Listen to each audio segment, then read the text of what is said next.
there is a global protective movement that is beginning to envelop. And now you're out there defending and supporting Hamas, a terrorist organization? You need to go. Secretary of State Marco Rubio on Friday just declared Ibrahim Rasool, South Africa's ambassador to the USA, persona non grata.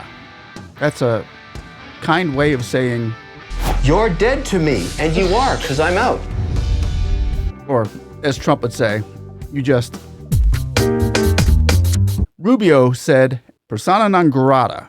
So Rubio told the reporter that he is no longer welcome in our great country, and Rubio called him a race-baiting politician who hates America and hates the President of the United States.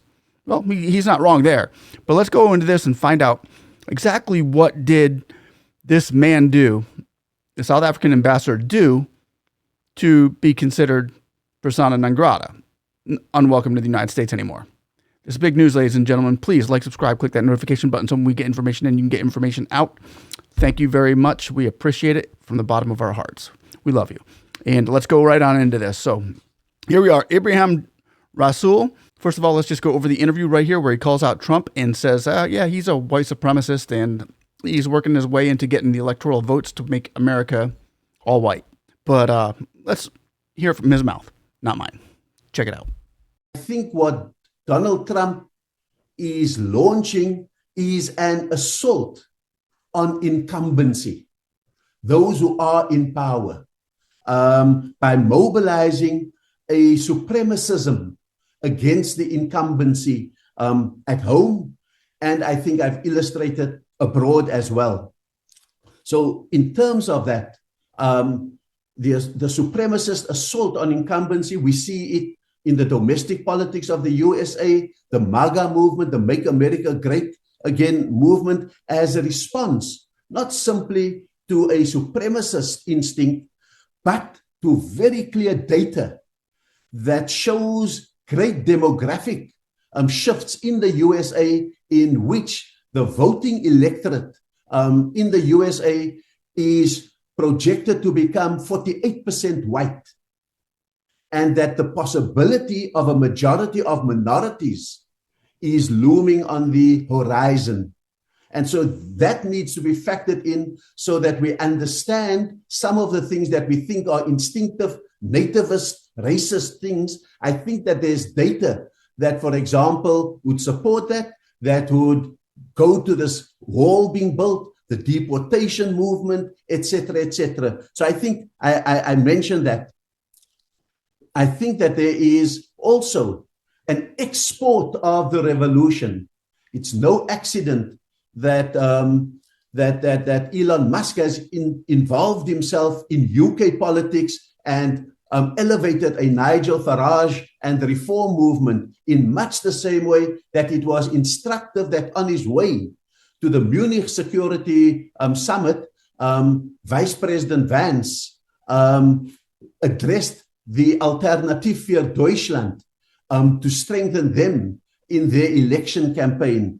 And that then begins to say, what was the role then of Afrikaners in that whole makeup? And very clearly, it's to project white victimhood as a dog whistle, that there is a global protective movement that is beginning to envelop embattled white communities, or apparently embattled white communities. It may not be true, it may not make sense, but that is not the dog whistle that is being heard in a global white base. So I think we need to understand all of that. Another discontinuity, it's almost that they are putting a supremacist insurgency against the incumbency, and therefore we need to rethink our old categories of rationalization, because in that category, there are mainstream Republicans like Mitt Romney and so forth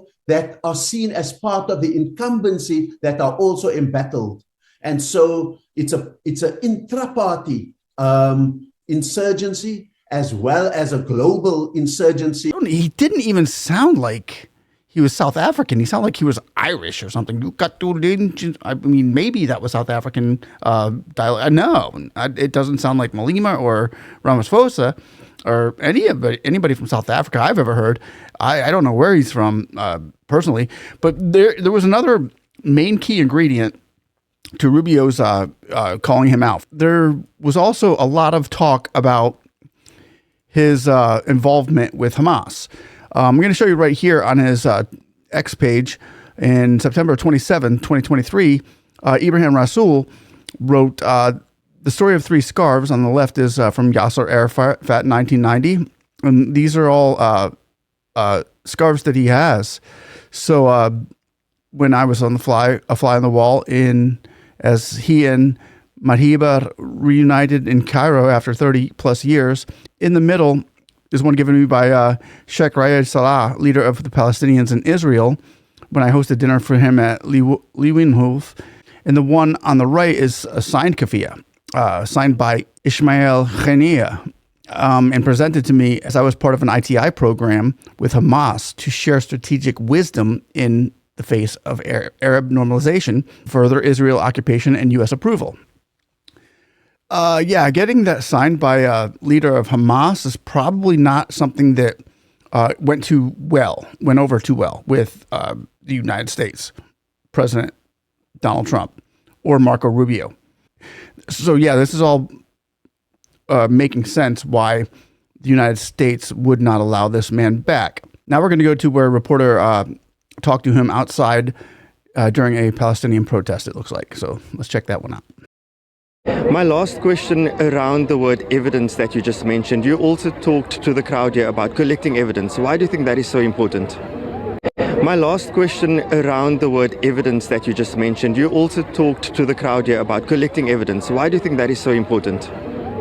You know, we are busy counting lives that are lost, and we must do so. And we are mourning every life that is lost.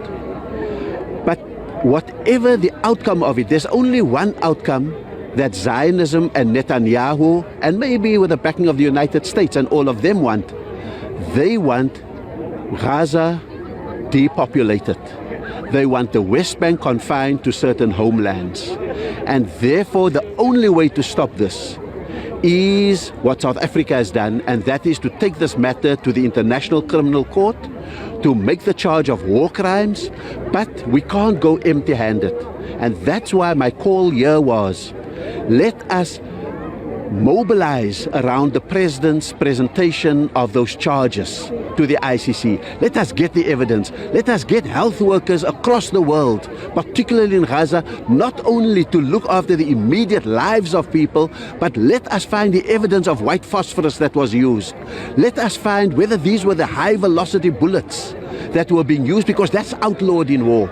Let us see whether this was shrapnel that was just invisible to people, that just maimed and killed them, because that's outlawed in war. Let us hear how people were tortured when they were abducted and detained by Israel, because those are the things that are outlaws. And so we can't just be the mourners at the gravesite.